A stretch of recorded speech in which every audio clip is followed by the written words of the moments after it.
Hi friends, welcome to iPlus.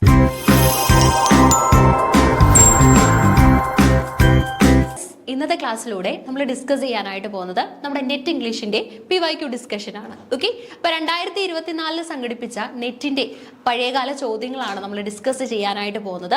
So ഇതിന് മുന്നത്തെ വീഡിയോസിലായിട്ട് നമ്മൾ 100 ചോദ്യങ്ങൾ കംപ്ലീറ്റ് ചെയ്തായിരുന്നു. അതായത് 51 to 100 എന്നുള്ള ആ ഒരു ക്വസ്റ്റ്യൻസ് നമ്മൾ കംപ്ലീറ്റ് ചെയ്തായിരുന്നു. അപ്പോൾ ഇന്നത്തെ ക്ലാസ്സിൽ നമ്മൾ റിമൈനിങ് ക്വസ്റ്റ്യൻസ് ആയിരിക്കും ഡിസ്കസ് ചെയ്യുന്നത്. ഓക്കെ, സോ നിങ്ങൾ പഠിച്ചുകൊണ്ടിരിക്കുന്നവർക്ക് ഇതുപോലെയുള്ള ക്വസ്റ്റ്യൻ ഡിസ്കഷൻ വീഡിയോസ് എന്ന് പറയുന്നത് ഉറപ്പായിട്ടും ഉപകാരപ്രദമായിരിക്കും. കാരണം നമ്മൾ ടോപ്പിക്കുകൾ മുഴുവൻ പഠിച്ചിട്ടുണ്ടാവും. ഇനി നമുക്ക് ആവശ്യം നല്ല കുറച്ച് ചോദ്യങ്ങളായിരിക്കും. അതും പഴയകാല ചോദ്യങ്ങളാണെങ്കിൽ നമുക്ക് ഡബിൾ ബെനിഫിറ്റ് അല്ലേ. നേരത്തെ എന്ത് ചോദ്യങ്ങളാ ചോദിച്ചതെന്ന് മനസ്സിലാക്കാനും സാധിക്കും. അതുപോലെ തന്നെ ഈ PYQ ക്വസ്റ്റ്യൻസ് റിപ്പീറ്റ് ചെയ്യുന്ന ഒരു ട്രെൻഡ് നമുക്ക് നെറ്റിനും ഉണ്ട്. സോ അത് കാരണം നമുക്ക് കുറച്ച് സ്കോർ മുന്നിലേക്ക് എത്താനായിട്ടും സഹായകമാവും. നോക്കിയാലോ, ക്വസ്റ്റ്യൻ നോക്കി. What was the immediate motivation for Philip Sidney to write apology for poetry as a defence of poetry? Okay, അപ്പൊ നോക്കി, what was the immediate motivation for Philip Sidney? നമ്മുടെ ഫിലിപ്പ് സിഡ്നി പോയിറ്റ് ഉണ്ടല്ലോ, ഈ പോയിറ്റിന് ഉണ്ടായ immediate motivation എന്തായിരുന്നു? To write apology for poetry as a defence of poetry. അതായത് നമ്മുടെ ഫിലിപ്പ് സിഡ്നിക്ക് അപ്പോളജി ഫോർ പോയട്രി എന്ന് പറയുന്ന വർക്ക് എഴുതാനായിട്ട് ഇമ്മീഡിയറ്റ് ആയിട്ടുണ്ടായ മോട്ടിവേഷൻ എന്തായിരുന്നു എന്നാണ് ചോദ്യം. ഓക്കെ, ശ്രദ്ധിച്ചേ. Philip Sydney famous work apology for poetry. അടുത്ത പരീക്ഷയ്ക്ക് ഫിലിപ്പ് സിഡ്നി ഈ അപ്പോളജി ഫോർ പോയട്രി എഴുതിയത് ആരാന്ന് ചോദിച്ചു കഴിഞ്ഞാൽ നമുക്ക് ആൻസർ ഉണ്ടാവണം സിഡ്നി. അപ്പൊ നോക്കി, എന്തൊക്കെയാണ് ഓപ്ഷൻസിലുള്ളത്? emphasis on history in Holinshed's Chronicles, philosophical questions raised in Thomas More's Utopia, attack on poetry in the School of Scandal by Stephen Gosson, exposure of human foibles and failings in Erasmus in praise of folly. Okay, അപ്പൊ ദേ നോക്കി, നമുക്ക് ഇവിടെ മനസ്സിലാക്കാനായിട്ട് സാധിക്കുന്നത് നമ്മുടെ Philip സിഡ്നിയുടെ apology for poetry എഴുതാനായിട്ടുള്ള റീസൺ എന്തായിരുന്നു എന്നാണ്. നിങ്ങൾ ലിറ്ററേച്ചർ പഠിക്കുമ്പോൾ പല സൈഡുകളിലും കേട്ടിട്ടുണ്ടാവും അപ്പോളജി ഫോർ പോയട്രിയും അതുപോലെ തന്നെ നമ്മുടെ സ്കൂൾ ഓഫ് അബ്യൂസും. ഓക്കെ, രണ്ട് കോൺട്രവേഴ്ഷ്യൽ ഐഡിയാസ് ആയിട്ട് കേട്ടിട്ടുണ്ടാവും. അപ്പോളജി ഫോർ പോയട്രി സിഡ്നിയുടെയാണ്, അതുപോലെ തന്നെ നമ്മുടെ സ്കൂൾ ഓഫ് അബ്യൂസ് സ്റ്റീഫൻ ഗോസൺ എന്ന് പറയുന്ന റൈറ്ററിന്റെയാണ്. ഓക്കെ, സോ നമുക്ക് സിഡ്നിക്ക് ഉണ്ടായ ഒരു ഇമ്മീഡിയറ്റ് മോട്ടിവേഷൻ എന്ന് പറയുന്നത് സ്റ്റീഫൻ ഗോസന്റെ ഈ ഒരു റൈറ്റിംഗ് വായിച്ചത് തന്നെയായിരുന്നു. ഓക്കെ, നല്ലൊരു ചോദ്യം, പ്ലസ് നമ്മൾ എക്സ്പെക്ട് ചെയ്യുന്ന ചോദ്യം അല്ലെ. നിങ്ങൾ ഓരോരുത്തരും എക്സ്പെക്ട് ചെയ്തിട്ടുണ്ടാവും ഈ ചോദ്യം, കാരണം നമ്മൾ ഇത് ബൈഹേർട്ട് ചെയ്ത് തന്നെ പല ആവർത്തി വെച്ചിട്ടുള്ളതായിരിക്കും. ഓക്കെ, ഇനി ഈ ക്വസ്റ്റ്യൻ പരിചയമില്ലാത്തവര് നോട്ട് ചെയ്തോണം, എഴുതി തന്നെ പോകണം, കാരണം ഈ ചോദ്യം സിഗ്നിഫിക്കന്റ് ആട്ടോ. ചോദിക്കാനായിട്ടുള്ള പെർസെൻറ്റേജ് സാധ്യത വളരെ കൂടുതലാണ്. അപ്പൊ നമുക്ക് 102ാമത്തെ ചോദ്യം ഒന്ന് നോക്കിയാലോ. എന്താണ് 102ാമത്തെ ചോദ്യം? Who among the following English translators of the Bible was burn to death for his beliefs? However, he is remembered for his careful and important work on translation. നോക്കി, അതായത് നമ്മുടെ ചോദ്യം വന്നിരിക്കുന്നത് എന്താണ്? ഏത് ഇംഗ്ലീഷ് ട്രാൻസ്ലേറ്റർ ആണ് ഏറ്റവും കൂടുതൽ നമ്പർ ഓഫ് ട്രാൻസ്ലേഷൻസ് നടന്നിട്ടുള്ള ബുക്ക് ഏതാന്ന് ചോദിച്ചു കഴിഞ്ഞാൽ അതിന്റെ ഉത്തരം ബൈബിളാണ്. ബൈബിളിന് ഏറ്റവും കൂടുതൽ ട്രാൻസ്ലേഷൻ നടന്നിട്ടുള്ളത്. ഓക്കെ, സോ ഈ ഒരു ട്രാൻസ്ലേഷന്റെ പേരിൽ, ലാറ്റിൻ ബൈബിൾ ട്രാൻസ്ലേഷന്റെ പേരിൽ ഈ പറയുന്ന റൈറ്ററിനെ എന്താണ് പച്ചയ്ക്ക് കത്തിക്കുകയാണ്, അതായത് ലൈവ് ആയിട്ട് തന്നെ ബേൺ ചെയ്യുകയാണ് ചെയ്തത്. Okay, for his belief. However, he is remembered for his careful and important works on translation. പക്ഷേ ഇന്നും നമുക്ക് ഈ റൈറ്ററിന്റെ പേര് ഏറ്റവും കൂടുതൽ മുഴങ്ങി കേൾക്കുന്നത് ട്രാൻസ്ലേഷൻസിന്റെ പേരിലാണ്. ഓക്കെ, സോ ട്രാൻസ്ലേഷൻ ചെയ്തതിന്റെ പേരിൽ തന്നെ ലൈഫ് പോലും നഷ്ടപ്പെട്ട ഒരു റൈറ്ററാണ്.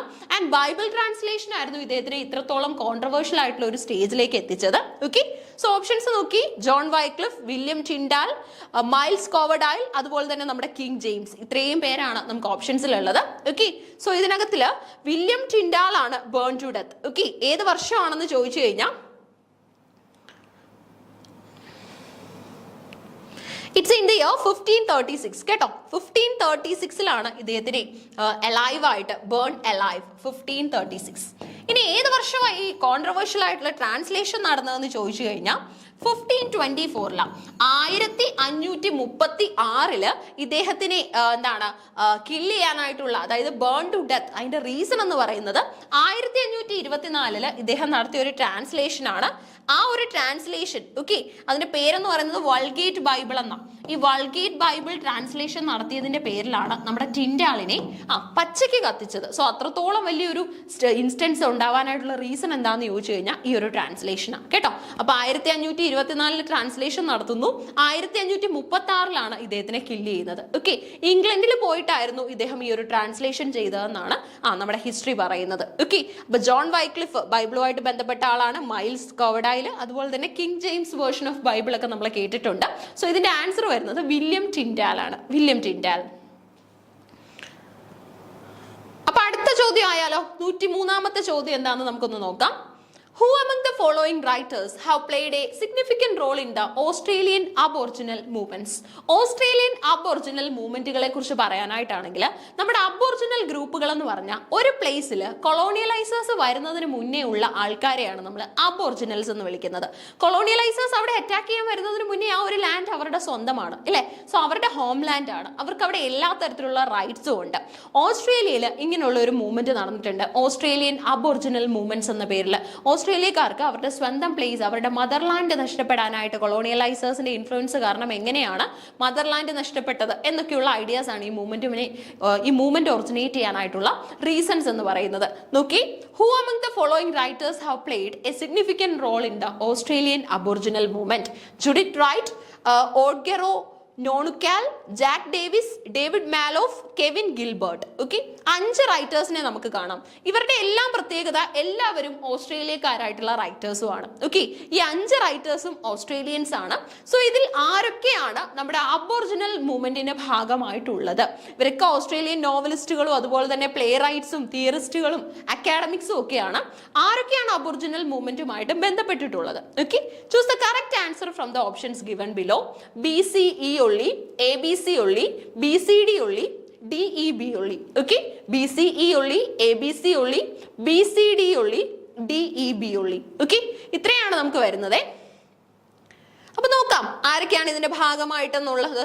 നോക്കി, BCE only അല്ലേ. അപ്പൊ BCE എന്ന് പറയുമ്പോൾ നോണുക്കാൽ, അതുപോലെ തന്നെ ഡേവിസ്, ഗിൽബർട്ട്, ഇത്രയും പേരാണ് വരുന്നത് അല്ലേ. സോ ഇവരെ കുറിച്ച് നമ്മൾ മനസ്സിലാക്കാനായിട്ട് ഇമ്പോർട്ടൻ്റ് എന്ന് പറയുന്നത് നമ്മുടെ മാലൂഫ്. ഓക്കെ, ഇതിനകത്തിൽ ഇൻക്ലൂഡഡ് അല്ലാത്ത മാലൂഫ് ഉണ്ടല്ലോ. മാലൂഫ് ഒരു ഓസ്ട്രേലിയൻ പോയറ്റ് ആയിരുന്നു, പോയറ്റ് ആൻഡ് നോവലിസ്റ്റ് ആയിരുന്നു കേട്ടോ. പോയറ്റും നോവലിസ്റ്റും ആയിരുന്നു. അബോർജിനൽ മൂവ്മെന്റുമായിട്ടൊക്കെ ബന്ധമുണ്ട്. ജുഡിത്ത് റൈറ്റിന് നിങ്ങൾക്ക് പരിചയം ഉണ്ടാവും, ഫേമസ് ആയിട്ടുള്ള ഒരു ഓസ്ട്രേലിയൻ പോയറ്റ് ആണ്, അതുപോലെ തന്നെ ഇമ്പോർട്ടൻറ്റ് പേഴ്സൺ ആണ്. ഇവരൊക്കെ തന്നെ അക്കാഡമീഷ്യൻസ് ആണ്. ഓക്കെ, അക്കാഡമിക് മേഖലകളുമായിട്ട് ബന്ധപ്പെട്ട ആൾക്കാരാണ്. ഒഡോർനോ, അതുപോലെ തന്നെ ഓഡ്ഗെറോ നോൺകാലും, അതുപോലെ തന്നെ മാലുഫും, മാലുഫ് അല്ല, ഡേവിസും ഗിൽബർട്ടും. ഓക്കെ, അപ്പൊ ഇതിന്റെ ശരി ഉത്തരം വരുന്നത് നമ്മുടെ Noonuccal, Davis and Gilbert. BCE ഒള്ളിയാണ് കറക്റ്റ് ആൻസർ. സോ ഇങ്ങനെയുള്ള കുഴപ്പിക്കുന്ന ചോദ്യങ്ങളൊക്കെ നമുക്ക് വരും, കാരണം തന്നിരിക്കുന്ന എല്ലാ റൈറ്റേഴ്സും ഓസ്ട്രേലിയൻസാ. അപ്പൊ ഇവർക്കൊക്കെ അബോർജിനൽ മൂവ്മെന്റുമായിട്ട് ബന്ധം ഉണ്ടാവുന്നതായിരിക്കും ആദ്യം നമ്മുടെ മൈൻഡിൽ വരുന്ന ഒരു ക്വസ്റ്റ്യൻ. സോ ഇതിനുള്ള ഒരു ഉത്തരം കണ്ടുപിടിക്കുക എന്ന് പറയുന്നത് കുറച്ച് ബുദ്ധിമുട്ടാണ്. ഓക്കെ, അപ്പൊ കൃത്യമായിട്ട് വേണം നമുക്ക് ആൻസേഴ്സ് കണ്ടെത്താണ്ട്. BCD അവരെയൊക്കെ തന്നിട്ടുണ്ട്. BCE ഒള്ളി എന്നുള്ളതിൽ നിന്നും നമ്മുടെ കണ്ണു മാറി BCDയിലേക്കൊന്നും പോകാൻ പാടില്ല. കൃത്യമായിട്ട് സമാധാനപരമായിട്ട് ചോദ്യം വായിക്കുക എന്നുള്ളത് ആദ്യം ചെയ്യേണ്ടത് കേട്ടോ. നിങ്ങൾക്ക് അറിയാം അബോർജിനൽ റൈറ്റേഴ്സിനെ, നമ്മുടെ കോഴ്സിന്റെ ഭാഗമായിട്ടൊക്കെ നമ്മൾ ഓസ്ട്രേലിയൻ റൈറ്റേഴ്സിനെ എല്ലാം പഠിച്ചിട്ടുള്ളതാണ്. അപ്പോൾ ഓസ്ട്രേലിയൻ റൈറ്റേഴ്സിൽ നിന്നൊരു ചോദ്യം വന്നു കഴിഞ്ഞാൽ നിങ്ങളുടെ കയ്യിൽ നിന്ന് പോവില്ല. നിങ്ങൾ ചെയ്യേണ്ട കാര്യം എന്ന് പറയുന്നത് പീസ് ഓഫ് മൈൻഡോടുകൂടി ആ ചോദ്യം വായിക്കുക. ഒരിക്കലും ഹറിബറിയോടുകൂടി ഇങ്ങനെയുള്ള ചോദ്യങ്ങൾക്ക് ഉത്തരം ചെയ്യാനായിട്ട് പാടില്ല കേട്ടോ. ശ്രദ്ധിച്ചോണേ. അപ്പൊ ഈ ചോദ്യം എഴുതിയും വെച്ചോ, ഇനി ചോദിക്കാൻ സാധ്യതയാണ്. അപ്പൊ അത് കിട്ടി. പിന്നെ അടുത്ത ചോദ്യം ആയാലോ? Which among the following is not a play written by Eugene O'Neill? നിങ്ങൾക്കറിയാം long day's journey into night എന്നൊക്കെ പറഞ്ഞ് നല്ല അടിപൊളി പ്ലേസ് ഒക്കെ ചെയ്തിട്ടുള്ള ആളാണ് നമ്മുടെ യൂജിൻ ഓനിൽ അല്ലേ. വണ്ടർഫുൾ പ്ലേസ്, എപ്പോഴും നമ്മൾ ഓർക്കുന്ന തരത്തിലുള്ള പ്ലേസാണ് ഓനിലിന്റെ പ്ലേസ് എന്ന് പറയുന്നത്. ഡൊമസ്റ്റിക് തീംസിനെ നല്ലപോലെ യൂസ് ചെയ്തിട്ടുള്ള ഒരു പ്ലേ റൈറ്റും കൂടെയാണ്. ഓക്കെ, അമേരിക്കൻ ആണ്. സോ ഏതാണ് റൈറ്ററിന്റെ പ്ലേ അല്ലാത്തത്? ഏതൊക്കെയാണെന്നല്ല ചോദ്യം, ഏതൊക്കെ അല്ല എന്നുള്ളതാണ്. ഓക്കെ, കൂട്ടത്തിൽ ഏതാണ് അല്ലാത്തത് എന്നാണ് ചോദ്യം. അപ്പൊ നോക്കി, Anna Christie, strange interlude, the plough and the stars, all God's chillun got wings. Okay, ഇതിൽ ഏതാണ് നമ്മുടെ യൂജിൻ ഓനിലിന്റെ പ്ലേ അല്ലാത്തത്? Long day's journey into night ഒക്കെ ചോദിച്ചാൽ സ്പോട്ടിൽ എല്ലാവരും ഉത്തരം പറയും, ക്യാരക്ടേഴ്സിന്റെ പേരും എല്ലാം നമുക്കറിയാം. എന്നാൽ ഇതിനകത്തിൽ ഏതാണ് ഓനിൽ എഴുതാത്തത്? ഓനിൽ എഴുതാത്ത പ്ലേ ഇത് തന്നെയാണ്, നമ്മുടെ പ്ലോ ആൻഡ് ദ സ്റ്റാർസ് ആണ് കേട്ടോ. ബാക്കി എല്ലാം ഓനിൽ പബ്ലിക്കേഷൻ ആണ്. അന്ന ക്രിസ്റ്റി ആയാലും സ്ട്രേഞ്ച് ഇന്റർലൂഡ് ആയാലും all god's still god wings ആയാലും എല്ലാം നമ്മുടെ പോപ്പുലർ ആയിട്ടുള്ള റൈറ്ററിന്റെ വർക്ക്സ് തന്നെയാണ്. ഓക്കെ, ഓനിൽ പ്ലേസ് തന്നെയാണ്. ഇതിനകത്ത് ഓനിലിന്റെ പ്ലേ അല്ലാത്തത് പ്ലോ ആൻഡ് ദ സ്റ്റാർസ് ആണ്. Okay, plough and the stars. So അങ്ങനെയാണെങ്കിൽ പ്ലോ ആൻഡ് ദ സ്റ്റാർസ് എഴുതിയത് ആരാ? അടുത്ത ചോദ്യം അതാ അല്ലെ, ഓനിലിന്റെ അല്ല. സോ എന്തായാലും അതിനൊരു പ്ലേ റൈറ്റ് ഉണ്ടാവുമല്ലോ, അനോണിമസും അല്ല. അപ്പൊ ആരായിരിക്കും ഈ പ്ലേ എഴുതിയത്? പറയാവോ? ഈ ഒരു പ്ലേ എഴുതിയത് OKC ആട്ടോ.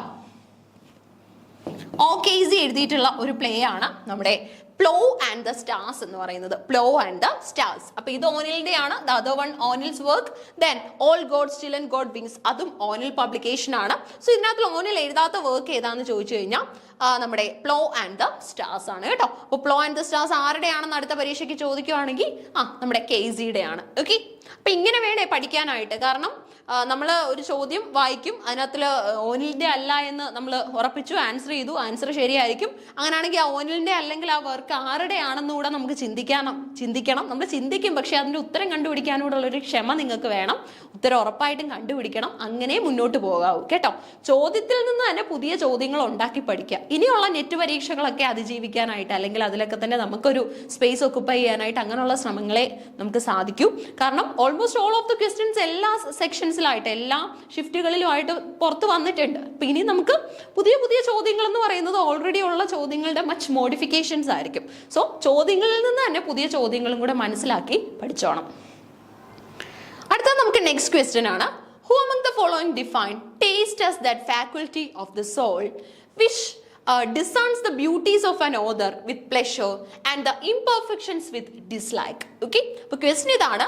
Who among the following defined taste as that faculty of the soul which discerns the beauties of an author with pleasure and the imperfections with dislike? Okay, so നമ്മൾ ഈ റീഡറിന്റെ അല്ലെങ്കിൽ നമ്മുടെ എന്താണ് ഓതറിന്റെ പോയിന്റിൽ ഒരു റീഡർ ഓതറിന്റെ പോയിന്റിൽ എത്തുക എന്ന് പറയുന്നത് വളരെ മനോഹരമായിട്ടുള്ള ഒരു കാര്യമാണ്. ഒരു സ്പെഷ്യൽ ഫീലിംഗ് ആയിരിക്കും ഈ സമയത്ത് നമ്മുടെ റീഡർക്ക് ഉണ്ടാവുന്നത്. കാരണം ഓതർ എന്താണോ ചിന്തിച്ചത് അത് അതേ പോയിന്റിൽ മനസ്സിലാക്കാനായിട്ടാണ് ആ സമയത്ത് നമുക്ക് സാധിക്കുന്നത്. അതിന് നമുക്ക് സിമിലർ ആയിട്ടുള്ള ഒരു ടേസ്റ്റ് ഉണ്ടായിരിക്കണം അല്ലേ? സോ ഇങ്ങനെ ഒരു ഡെഫിനിഷൻ പറഞ്ഞത് ആരാണ്? Joseph Addison, Samuel Johnson, Richard Steele, Daniel Defoe. പീരിയോഡിക്കൽസുമായിട്ടൊക്കെ ബന്ധപ്പെട്ട ആൾക്കാരാണ് നമുക്ക് സ്ക്രീനിലുള്ളത്. സോ നോക്കി, who among the following define taste as that faculty of the soul which discerns the beauties of an author with pleasure and the imperfections with dislike? ഇതിന്റെ ഉത്തരം വരുന്നത് of course നമ്മുടെ ജോസഫ് അഡീസൺ ആണ്. So Joseph അഡീസണിൽ നിന്നും കൂടുതൽ കാര്യങ്ങൾ അറിയണം. Periodicals ഒക്കെ സിഗ്നിഫിക്കന്റ് ആണ്. ഡെഫോ ഇമ്പോർട്ടന്റ് ആണ്. റിച്ചാർഡ് സ്റ്റീലേക്ക് പീരിയോഡിക്കലിന്റെ ആളാണ്. സാമുവൽ ജോൺസൺ നമുക്ക് ആദ്യത്തെ ഡിക്ഷണറി പ്രൊഡ്യൂസ് ചെയ്ത ആളാണ്. Lives of the English poets എന്ന് പറഞ്ഞ് പ്രധാനപ്പെട്ട ഒരു ബുക്ക് ചെയ്തിട്ടുണ്ട്. സോ അങ്ങനെ ഒത്തിരി പ്രത്യേകതകൾ നമ്മുടെ റൈറ്ററുമായിട്ട് ബന്ധപ്പെട്ട് നമുക്ക് കാണാൻ സാധിക്കും. ഓക്കെ, അപ്പൊ കൃത്യമായിട്ട് മനസ്സിലാക്കുക. ഇതുപോലെയുള്ള ഡെഫിനിഷൻസും ഒരാൾ ഡിഫൈൻ ചെയ്ത കാര്യമൊക്കെ പറയുമ്പോൾ ട്വൈസ് അല്ലെങ്കിൽ ത്രൈസ് അത് വായിക്കുക. കാരണം ഇതേപോലെയുള്ള സിമിലർ ഡെഫിനിഷൻസ് വേറെയും ആൾക്കാർ പറഞ്ഞിട്ടുണ്ടാവും, വേറെ തിയറിസ്റ്റുകൾ പറഞ്ഞിട്ടുണ്ടാവും. ആ തിയറിസ്റ്റുകളുടെ പേരും നമുക്ക് ഓപ്ഷൻസിൽ ഉണ്ടാവും. ആ സമയത്ത് നമ്മൾ എന്ത് ചെയ്യണം? ക്ഷമയോടുകൂടി നമ്മൾ ഡെഫിനിഷൻ കൃത്യമായിട്ട് പറഞ്ഞു പഠിച്ചു വെച്ചിട്ടുണ്ട്. അപ്പൊ ആ ഡെഫിനിഷൻ ഏതാണെന്ന് ഓർത്തെടുത്താൽ മതി. അതിന് നമുക്ക് ഒരു ക്ഷമ വേണം. ആ ഒരു ആൻസർ കണ്ടെത്താനായിട്ട് ശ്രമിക്കണം. ഓക്കെ, അപ്പൊ ഇതിന്റെ ഉത്തരം അറിയാത്തവർ എഴുതി വെച്ചോണേ. എഴുതി വെക്കുകയോ സ്ക്രീൻഷോട്ട് ചെയ്ത് വെക്കുകയോ ഒക്കെ തന്നെ നിങ്ങളുടെ കൺവീനിയൻസ് അനുസരിച്ച് നിങ്ങൾ ചെയ്തോളുക. അപ്പൊ അടുത്ത ചോദ്യം നോക്കിയാലോ. അടുത്ത ചോദ്യം എന്താ? Who among the following is the author of the implied reader and the act of reading? Okay, implied reader and the act of the reading എന്ന് പറയുന്ന വർക്കിന്റെ ഓതർ ആരാണ്? ഓക്കെ, ഇതാണ് നമുക്ക് ക്വസ്റ്റ്യൻ ആയിട്ട് വരുന്നത്. ഇതിന്റെ ഓതർ ആരാണ്? ഓക്കെ, റൊളാൻഡ് ബാർത്സ്, അതുപോലെ തന്നെ നമ്മുടെ ഇസർ, ഒപ്പം തന്നെ നമ്മുടെ സ്റ്റാൻലി ഫിഷ്, അതുപോലെ തന്നെ നമ്മുടെ ജൗസ്. ഓക്കെ, അപ്പൊ ഇത് നോക്കി, റൊളാൻഡ് ബാർത്സ് ഉണ്ട്, വൂൾഫ് ഗാങ് ഐസർ ഉണ്ട്, സ്റ്റാൻലി ഫിഷ് ഉണ്ട്, ഹാൻസ് റോബർട്ട് ജോസ് ഉണ്ട്. ഓക്കെ, അപ്പൊ ഇതിൽ ആരാണ് നമ്മുടെ implied reader and the act of reading എന്ന് പറയുന്ന വർക്കിന്റെ ഓതർ? അതാണ് നമ്മുടെ ചോദ്യം. ഓക്കെ, അപ്പൊ നോക്കാം. ഇപ്പൊ ഈ ഒരു വർക്ക് എഴുതിയത് ആരാണെന്ന് നമുക്ക് കണ്ടെത്താം. നോക്കിക്കോ, നമ്മുടെ ഐസർ ആണ്. ഐസറിന്റെ വർക്കാണ്. സോ അങ്ങനെയാണെങ്കിൽ ഇനി നമ്മുടെ ചോദ്യം എന്ന് പറയുന്നത് ബാക്കിയുള്ള ആൾക്കാരെ കുറിച്ചൊക്കെയാണ്. ഓക്കെ, റൊളാൻഡ് ബാർത്സിനെ കുറിച്ച് പറയാനായിട്ടാണെങ്കിൽ ബാർട്സ് ഒരുപാട് കോൺട്രിബ്യൂഷൻസ് ഒക്കെ നടത്തിയ ഒരു തിയറിസ്റ്റ് ആണ്. ബാർട്സ് ഒരു നല്ല തിയറിസ്റ്റ് ആണ്. പ്ലസ് നമുക്ക് ഐസറിനെ കുറിച്ച് മനസ്സിലാക്കാനായിട്ടാണെങ്കിൽ ജർമ്മൻ ലിറ്റററി ക്രിട്ടിക് ആണ്. ജർമ്മൻ ക്രിട്ടിക് എന്ന് മതിയാവുമല്ലോ. അടുത്തതായിട്ട് നമുക്ക് സ്റ്റാൻലി ഫിഷ് ആണ്. സ്റ്റാൻലി ഫിഷിനെ കുറിച്ച് പറയാനായിട്ടാണെങ്കിൽ അമേരിക്കൻ ആണ്. അടുത്ത നമുക്ക് ജോസ് ആണ്. ജോസ് എന്നും പറയാനും ജർമ്മൻ ആണ്. ഓക്കെ, അപ്പോൾ ഇത്രയും പേരാണ് നമുക്ക് ഓപ്ഷൻസിലുള്ളത്. തിയറിസ്റ്റ് ആണ് ബാർട്സ്, ഐസർ ഒരു ജർമ്മൻ ക്രിട്ടിക് ആണ്, സ്റ്റാൻലി ഫിഷ് ഒരു അമേരിക്കൻ ആണ്, പ്ലസ് നമ്മുടെ ജോസ് ഒരു എന്താണ് ജർമ്മൻ ആണ്. ഓക്കെ, ഈ വൂൾഫ് ഗ്യാങ് ഐസറിനെ നോക്കിക്കോണേ, ഒരിക്കൽ ചോദിച്ചിട്ടുണ്ട് ഇദ്ദേഹത്തിന്റെ നേറ്റിവിറ്റി ജർമ്മൻ ക്രിട്ടിക് കേട്ടോ. അപ്പോൾ ഓർത്തോണം, നമ്മുടെ implied reader and the act of reading എന്ന് പറയുന്നത് വൂൾഫ് ഗ്യാങ് ഐസർ എഴുതിയിട്ടുള്ള ഫേമസ് ആയിട്ടുള്ള വർക്കാണ്. ജർമ്മൻ ക്രിട്ടിക് ആയിട്ടുള്ള ഐസറിന്റെ കോൺട്രിബ്യൂഷൻ ആണിത്. ഓക്കെ, വർക്കിന്റെ പേര്, റൈറ്ററിന്റെ പേര്, പ്ലസ് ബാക്കിയുള്ള റൈറ്റേഴ്സിന്റെ അറ്റ്ലീസ്റ്റ് അവരുടെ നേറ്റീവ് പ്ലേസ് അതെങ്കിലും നമ്മൾ അറിഞ്ഞിരിക്കണം. സോ അടുത്ത ചോദ്യം, who among the following was not associated with Bloomsbury group? Bloomsbury ഗ്രൂപ്പിന്റെ ഭാഗമല്ലാത്തത് ആരാണ്? നോട്ട് എന്ന് ചോദിച്ചിട്ടുണ്ട്. ആരാണ് ഇതിന്റെ ഭാഗമല്ലാത്തത് എന്നതാണ് ക്വസ്റ്റ്യൻ. നോക്കി, വിർജീനിയ വൂൾഫ്, അതുപോലെ തന്നെ നമ്മുടെ ജോൺ മെയ്നാർഡ് കെയ്നിസ്, ലിട്ടൺ സ്ട്രാച്ചി, അതുപോലെ തന്നെ എഡ്മണ്ട് റസൽ. ഓക്കെ, ഇത്രയും റൈറ്റേഴ്സിന്റെ പേര് തിയറിസ്റ്റുകൾ കൂടെയാണ്. വിർജീനിയ വൂൾഫ് നല്ലൊരു നോവലിസ്റ്റ് കൂടെയാണ്. സോ ഇത്രയും പേരുടെ പേര് നമുക്ക് ബോർഡിലുണ്ട്, സ്ക്രീനിലുണ്ട്. സോ ഇതിൽ ആരാണ് ബ്ലൂംസ്ബറി ഗ്രൂപ്പിന്റെ ഭാഗം അല്ലാത്തത്? നോക്കി, വിർജീനിയ വൂൾഫ് ഓഫ് കോഴ്സ് നമുക്കറിയാം ബ്ലൂംസ്ബറി മെമ്പറാണ്, മെയിൻ മെമ്പറാണ്. കെയ്നിസും അതിന്റെ മെമ്പറാണ്.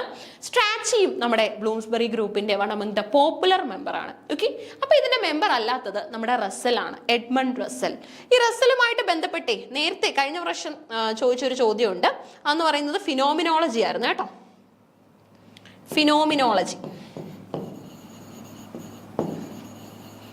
ഫിനോമിനോളജി എന്ന് പറയുന്ന ഐഡിയ, ഫിനോമിനാസിനും കാര്യങ്ങൾക്കും ഒക്കെ പ്രാധാന്യം കൊടുക്കുന്ന ഫിനോമിനോളജി എന്ന് പറയുന്ന ഐഡിയ കൊണ്ടുവന്നത് ആരാണ് എന്ന് ചോദിച്ചിട്ടുണ്ടായിരുന്നു. സോ അതിന്റെ ആൻസർ വരുന്നത് നമ്മുടെ റസലാണ്. ഓക്കെ, റസലാണ് ഫിനോമിനോളജിയുടെ ആളെന്ന് പറയുന്നത്. ഓക്കെ, അപ്പൊ ക്ലിയർ ആയിരിക്കണേ, ആരാണ് ബ്ലൂംസ്ബറി ഗ്രൂപ്പിന്റെ ഭാഗം അല്ലാത്തത്? Who among the following is A part എന്നും ചോദിക്കാറുണ്ട്, ഈസ് നോട്ട് എ പാർട്ട് എന്നും ചോദിക്കാറുണ്ട്. ആദ്യത്തെ ജോലി എന്ന് പറയുന്നത് ദ ഫോളോവിങ് കഴിഞ്ഞിട്ട് വാസ് ഇത് കഴിഞ്ഞുള്ള ലൈനാണ് നോക്കേണ്ടത്. വാസ് അസോസിയേറ്റഡ് എന്നാണോ വാസ് നോട്ട് അസോസിയേറ്റഡ് ആണോ എന്നാണ് ആദ്യം ചെക്ക് ചെയ്യേണ്ടത്. എന്നാലേ നമുക്ക് ശരി ഉത്തരം കണ്ടുപിടിക്കാനായിട്ട് സാധിക്കും. കാരണം ഒരു ഗ്രൂപ്പിലുള്ള എല്ലാ മെമ്പേഴ്സിനും ഒന്നും ഒരുപക്ഷെ എല്ലാ കുട്ടികൾക്കും പരിചയം ഉണ്ടാവില്ല. ആ സമയത്ത് വാസ് ആണോ വാസ് നോട്ട് ആണോ എന്ന് അറിയാമെങ്കിൽ മാത്രമേ കൃത്യമായിട്ട് നമുക്ക് ഉള്ള റൈറ്റേഴ്സിനെ കൺസിഡർ ചെയ്തിട്ട് ഇല്ലാത്ത റൈറ്റർ ആരാണെന്ന് നമുക്ക് കണ്ടെത്തിയെടുക്കാനായിട്ട് സാധിക്കത്തുള്ളൂ. കേട്ടോ, ക്ലിയർ ആയിരിക്കണേ ഇങ്ങനെയുള്ള കാര്യങ്ങളൊക്കെ. ഇതൊക്കെ നല്ല ചോദ്യമാണ്, നമ്മൾ പ്രതീക്ഷിച്ചു പോകുന്ന ചോദ്യങ്ങളിൽ പെടും. അടുത്ത ക്വസ്റ്റ്യൻ ആയാലോ? Next question, arrange the following works of black British writers in the correct chronological order of their publication. അപ്പോൾ ഈ വർക്കിന്റെ ക്രോണോളജിക്കൽ ഓർഡർ ഓഫ് പബ്ലിക്കേഷനിൽ നമ്മൾ ഈ എന്താണ് വർക്കുകളെ അറേഞ്ച് ചെയ്യാനായിട്ട് പോവുക. തന്നതൊക്കെ ബ്ലാക്ക് ബ്രിട്ടീഷ് റൈറ്റേഴ്സിന്റെ വർക്കുകളാണ്. ഇതിനെ ക്രോണോളജിക്കൽ ഓർഡറിന്റെ ബേസിലാണ് നമ്മൾ അറേഞ്ച് ചെയ്യാനായിട്ട് പോകുന്നത്. Yasmin Alibhai Brown's no place like home, Mike ഫിലിപ്സിന്റെ London crossings a biography of black Britain, then Ekow Eshun black gold of the sun, searching for home in England and Africa, George ലാമിങ്സിന്റെ pleasure of exile. അത് പരിചയം ഉണ്ടാവും ഇല്ലേ? എന്നാൽ chronological ഓർഡറാണ് ചോദിച്ചിട്ടുള്ളത് year of പബ്ലിക്കേഷന്റെ ബേസിൽ. അടുത്തത് carol ഫിലിപ്സിന്റെ യൂറോപ്യൻ ട്രൈബ്. ഓക്കെ, അപ്പൊ ഇത്രയും റൈറ്റേഴ്സും അതുപോലെ തന്നെ അവരുടെ വർക്കും നമുക്ക് സ്ക്രീനിലുണ്ട്. സോ ഇതിന്റെയൊക്കെ ഇയർ ഓഫ് പബ്ലിക്കേഷൻ കണ്ടെത്തുക എന്നുള്ളതാണ് ആദ്യത്തെ റെസ്പോൺസിബിലിറ്റി. ഓക്കെ, അപ്പൊ അതിനു മുന്നേ നമുക്ക് ചോദ്യം നോക്കാം. ചോദ്യം കംപ്ലീറ്റ് ചെയ്തതിനു ശേഷം നമുക്ക് ഇയർ ഓഫ് പബ്ലിക്കേഷൻ നോക്കാം. Choose the correct answer from the options given below. തന്നിരിക്കുന്നതിൽ നിന്നും കറക്റ്റ് ആയിട്ടുള്ള ആൻസർ നമുക്ക് ഓപ്ഷനിൽ നിന്നും കണ്ടെത്തണം. DAECB, DEABC, ഇത് തിരിഞ്ഞു വന്നിട്ടുണ്ട്, കൺഫ്യൂഷൻ ആവരുത്. ABCDE, BCAED.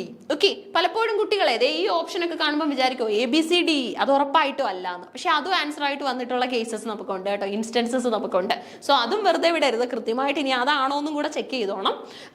സോ ബാക്കി ഇതിൽ ഏതാണ് ഇതിന്റെ ആൻസർ എന്നാണ് നമ്മൾ കണ്ടെത്തേണ്ടത്. ഓക്കെ, അപ്പൊ അതേ DEABC ആണ് ഇതിന്റെ ഉത്തരം വരുന്നത്.